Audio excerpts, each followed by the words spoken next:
Jamaican beef dumplings. Like, I love it. And oxtail is absolutely one of my favourite cuts of meat to eat.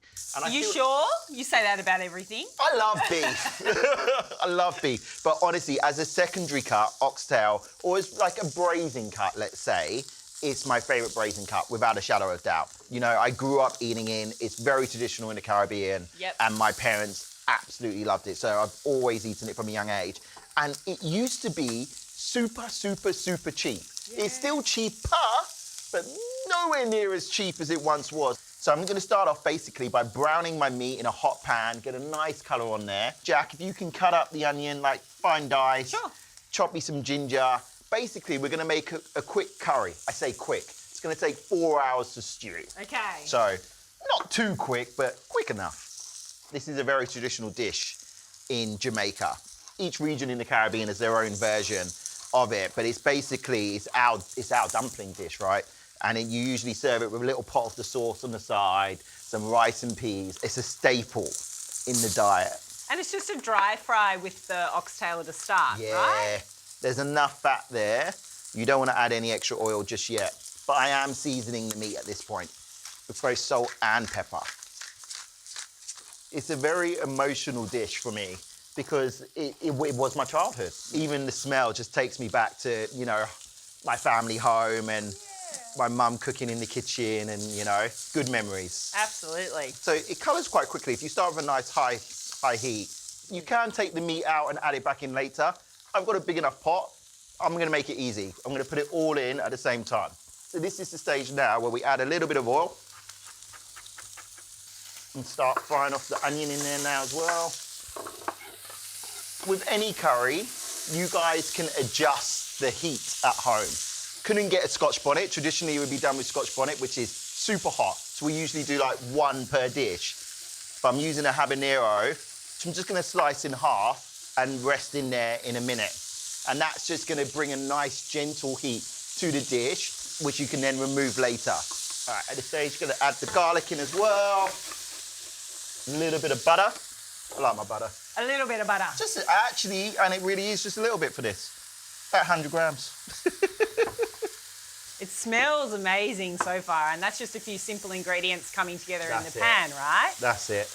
It's the meat. Like, for stewing oxtail, it's beautiful. Because it's not a common cut of meat that people think about using, but there are a lot of traditional dishes like this one. Yeah. Is it in the Greek kitaraki with the oxtail? It's a beautiful way of using oxtail as well. It. It's similar to ossobuco, yep, like that cut, but not. You know, so if you like ossobuco, you would love oxtail. All right, ginger goes in. I'm gonna put my thyme in now as well, and my chili. Could you make up the stock as well for me, please? I can. I'm gonna add in some diced tomatoes. You could use tinned tomatoes if you don't have fresh in your fridge. That's fine. Beautiful. All right, at this stage, I'm gonna add allspice and some curry powder.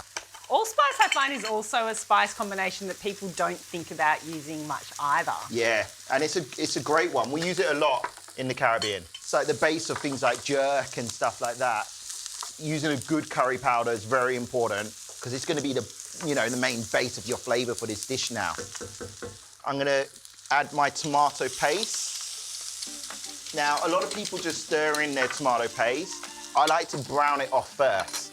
So to cook it out, cook out some of those sugars, deepens the flavour, deepens the colour of the sauce. And then I'll grab that stock when you're ready, please.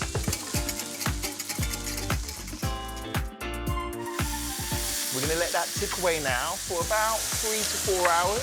If you need to top it up with more liquid, you can. Stock is always great, but you can also just top it up with water. Yeah, cool. All the flavours there now. Well, I'm excited for the end result. Me too. All right, we're going to crack on with the dough. It's such a simple recipe. We're going to do some plain flour, about 500 grams, just normal all-purpose plain flour. Want high protein for a nice dough. And then, Jacq, can you add in 2 tablespoons of sugar, please? Some baking powder as well, which is going to help with the lift. Some salt. And then some water. And I'm literally going to use my hands, just like my mama used to. Oh, that's nice. And no doubt she got you involved in the kitchen when she was making these. And She did sometimes. sometimes. My mum, but you know, a lot of my OCD, you see me sometimes cleaning up when I shouldn't be.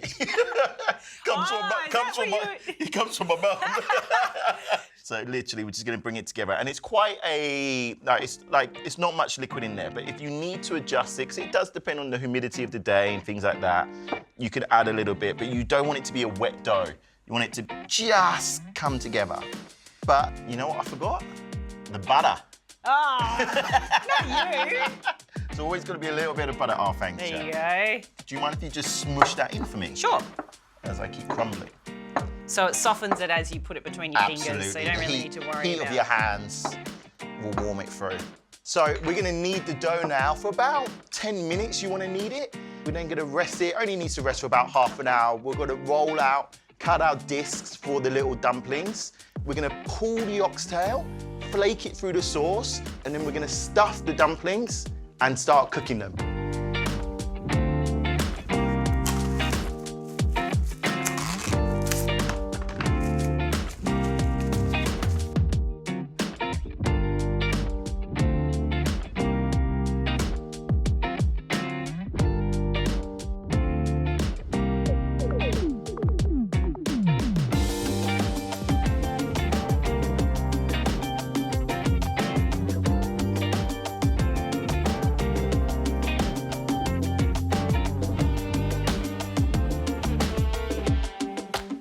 They're good, come on. They look excellent. They look good. Yep.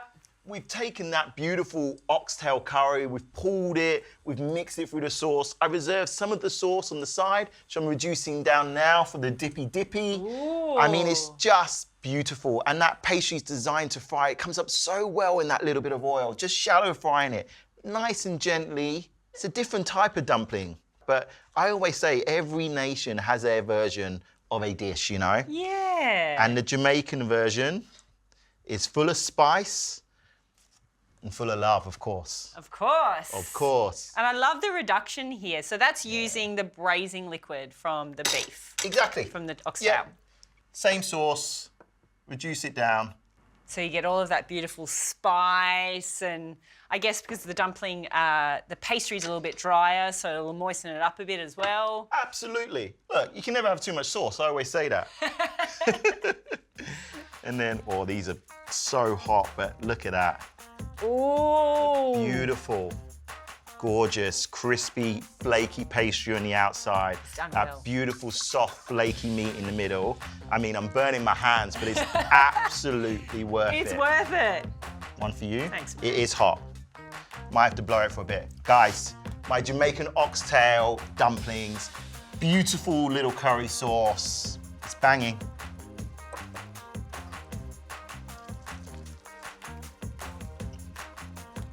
Oh, wow. Yeah, man. Oh. I'm speechless, to be honest. That is the best tasting dumpling I think I've ever eaten. Be hard to match, that's for sure. I'll take that.